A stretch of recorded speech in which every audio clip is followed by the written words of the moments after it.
তোদের আজকের চ্যালেঞ্জ, তোদের দুজনের হাতে দুটো ফুচকার প্লেট রয়েছে, কিন্তু ফুচকা তোরা এমনি এমনি খেতে পারবি না। আমি তোদেরকে জিজ্ঞেস করব কিছু ধাঁধা, যে আগেই ধাঁধা সঠিক উত্তর দিতে পারবে শুধুমাত্র সেই ফুচকা খাওয়ার সুযোগ পাবে। ওকে। চলো। কোন সাগর গাছে হয়? হিমসাগর। এমন কোন জায়গা যেখানে আগে আসতে গেলে পিছনে যেতে হয়? আয়না। वाह दीदी वाह दीदी। नहीं नहीं সামনে ফুচকা আছে, আমার প্রচুর লোভ লাগছে কিন্তু খেতে পারছি না। হাসে না কিন্তু সবাইকে হাসায়, বল। জোকস। ফাইনালি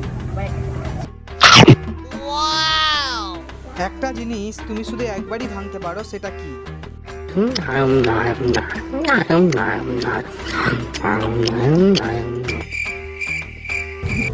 ডিম। ইয়েস। মানে একবার ভেঙে তো খেয়ে নি। আমি বলে দিলাম মন, তাহলে না মন তো বারবার ভাঙা।